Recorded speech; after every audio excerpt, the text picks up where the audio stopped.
Well, Allie Beth Stuckey says that Christians should never get a prenup.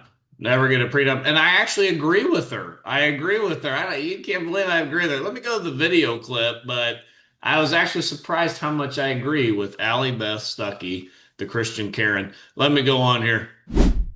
Christians should not be getting prenuptial agreements. You don't need to be negotiating your breakup, negotiating your divorce before you even get married. Yes, I understand things happen biblically. There may be some very rare exceptions that justify divorce, but in general, Christians should not be thinking about divorce. You should not be thinking about separation. When you get married, you are in a covenant. You become one flesh. Everything that the husband has becomes the wife's. Everything that the wife has becomes the husband's. You are one.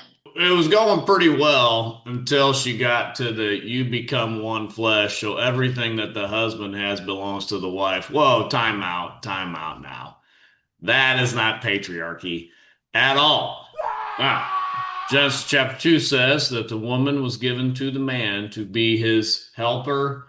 First Corinthians chapter 11 says the man was not created for the woman, but the woman was created for the man. First Peter chapter 3 says that even the wife should call her husband Lord, that he is essentially her Lord.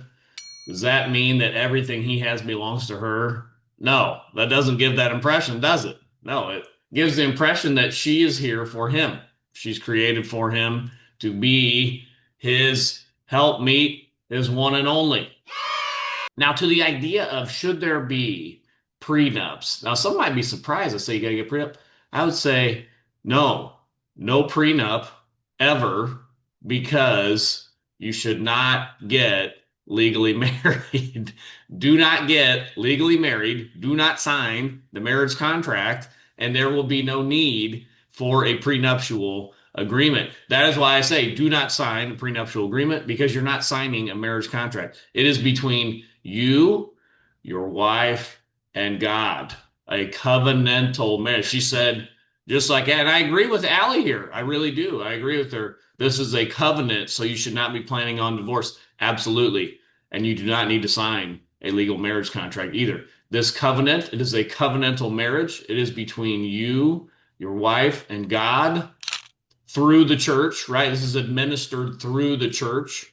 Some denominations, not mine, but some denominations consider this a sacrament.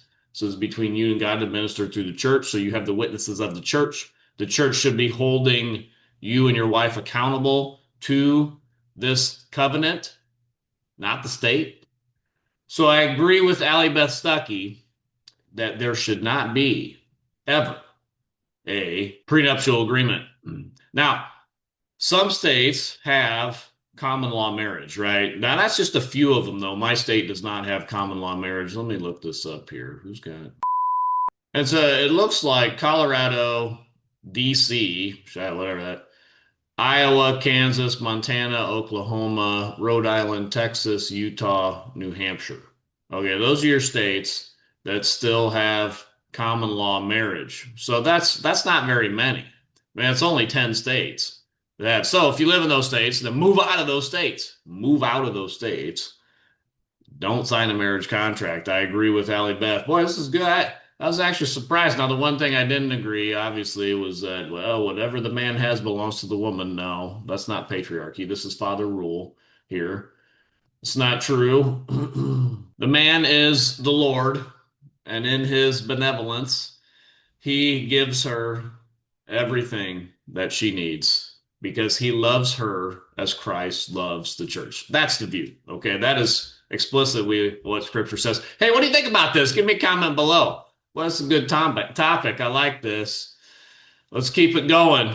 Let's remember that Christ is winning. He is building his church, and the gates of hell will not prevail against it. Until next time, this is the Postmillennial Man.